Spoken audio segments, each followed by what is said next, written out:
Okay, we're going to do a quick little strategy guide for Star Baron, and the first thing we need to do is get the game up. So I'm going to go to Google here, and I like to play games at Manale for a couple of reasons. So we're going to search on Manale, and it comes up number one. It's the positive thinking playground.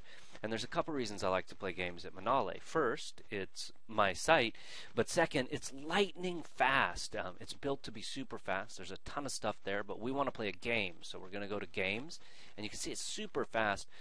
Instead of searching through, I'm going to shortcut this here and just type in Star Baron in the engine. Boom, here it is. Now, while the game's loading, let me show you why I like to play games at Manale so much. It's got this YouTube-like suggester where it suggests games related to whatever game you're playing.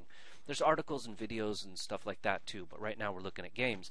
The second reason is up here at the top right, instead of advertisements, there's positive thinking quotes from historical figures and leaders and stuff like that. Okay, looks like our game is up. Now this is a strategy guide, it's not a tutorial. I suggest if you don't know how to play, you watch this tutorial that comes with it.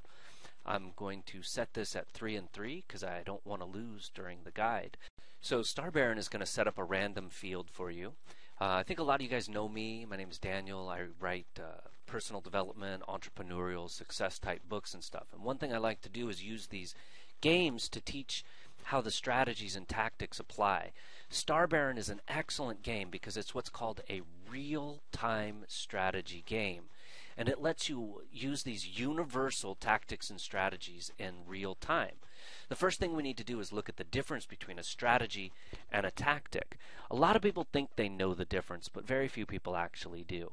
A strategy is a plan of action designed to achieve a particular goal, while a tactic is a specific action used to achieve or advance towards a specific goal. So that means your strategies are your big picture overall plan, while your tactics are your specific steps you're going to take to reach those goals. Now there's endless strategies which produce endless outcomes, but there's only ever 3 tactics: expand, fortify, and contract. Whether you're playing a game, working to improve your relationship, your career, or business, there's only 3 tactics. The universal tactics are expand, fortify, and contract. So whatever your strategy is, the tactics stay the same.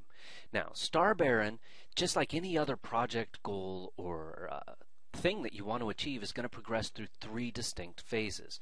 The first is called the beginning, or the opening. The second is called the middle, or the conflict. And the third is called the conclusion.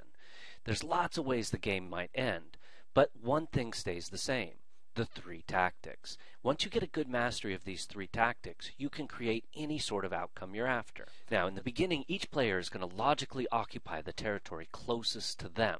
This is going to create this effect. Then there will be a central conflict zone which creates 3 fronts for each player: here, here, and here. What we want to do is use tactical tip number 1. Manage the conflict. You can't control a conflict or it wouldn't be conflict, but you can manage a conflict. And the way we do this is by controlling the path of least resistance. Let me show you what I mean. Star Baron moves fast, so I only get a few seconds to look at the board. I notice that this star and the one around it are big. I notice that this region is dense while this region is loose. This allows me to see and set up my strategy. I'm going to occupy these stars as quickly as possible. I'm going to set up a defensive front here, and I'm going to bombard this guy with as much energy as I have. That's strategic rule number 1. Expand on one front at a time. This should create this guy to move towards this guy, this person to move both directions at once, and this person to move both directions at once.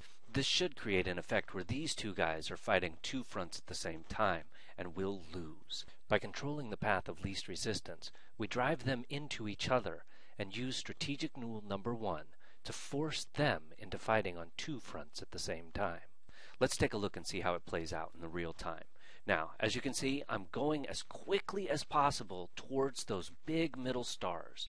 Then, aggressively attacking the lower left portion of the screen and setting up a perimeter so that the red player heads to the right-hand side of the screen, following the path of least resistance. Let's take a closer look. We're using something called the defender's advantage and establishing defensive bases. The strategic rule number 2 is An established position holds a defensive advantage. This is true in many games as well as life. The defensive advantage is directly proportional to how long and how well a position has been held. Star Baron is a great example of this, and Tim McCormick did a great job allowing the longer a defensive position is held, the more strength that base has. As you can see, we're still in the beginning portion of the game, the opening, and already the red player is following the path of least resistance and avoiding our strong defensive front. This is driving him to the east and directly into a hotly conflicted zone. Now, as you can see, our original plan is playing out exactly as we had designed it, with both players in the south being forced to fight on two fronts at once. All four players occupying their normal quadrants and the center of the board becoming the most contested zone. We've established a strong defensive front, an applicable naval academy, and a deeply protected economy. Because of strategic rule number 3, attack the root and the tree will fall, we want our economy protected because it's the root. You can see that we're well positioned as we come into the middle game here. Now, just as we had expected, we're now having the freedom to attack the south and expand with all of our focus and attention, while one naval academy fortifies our defensive front. But because we have two layers of defense in the middle, the hot conflict zone, we're allowed and able to contract that zone and not defend it. This is creating a vortex, an emptiness in the middle of the board because we're not fighting there, drawing our opponents directly in with great volition and freeing us up to focus all our energy on the disadvantaged, fighting on two fronts, red opponent to the south of us. This is where we're focusing all of our expansion. Now, let's watch as the game plays out a little bit. As you can see, by not defending the center of the board, but having a strong defensive front, the enemy is drawn in, following the path of least resistance, attacking and attacking and attacking and accomplishing nothing. Meanwhile, we're taking over the south. The enemy notices. They move in, but it's too late. We've established a southern stronghold and now have the capacity to generate economic reward from this region.